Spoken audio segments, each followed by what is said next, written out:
শাহরুখের অনুরাগীরা আরিয়ানকে ক্যামেরার পিছনে নয় বরং পর্দার নায়ক হিসেবে দেখতে চান। সম্প্রতি শাহরুখের আস্ক মি এনিথিং সেশনে এমনই আবদার করে বসেন অনুরাগীরা। তাতেই সবটা খোলাসা করলেন বাবা শাহরুখ।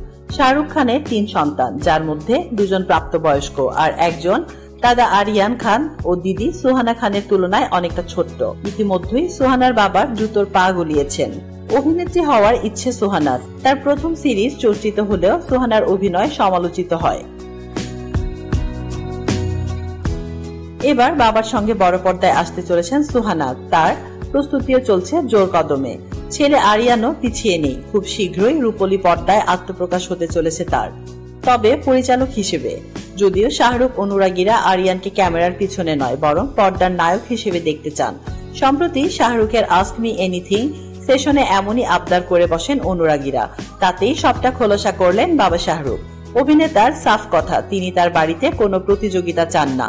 কারণটা খুলে না বললেও অভিনেতার ইঙ্গিত, মেয়ে যেহেতু বড় পর্দার জন্য প্রস্তুতি নিচ্ছে, ছেলে ক্যামেরা নেপথ্যই থাকবে। শাহরুখের কথায় ও ক্যামেরার নেপথ্যে থাকতে চায়। ওকে ভালোবাসা দেবেন ওর প্রথম কাজের জন্য। এছাড়া বাড়িতে কোনো প্রতিযোগিতা হোক আমি চাই না। আরিয়ানের ওয়েব সিরিজ স্টারডম এর শুটিং শেষ। নাম থেকেই স্পষ্ট বিনোদন জগতের তারকাদের জীবনের উঠাপড়া নিয়ে তৈরি হতে চলেছে এই সিরিজ।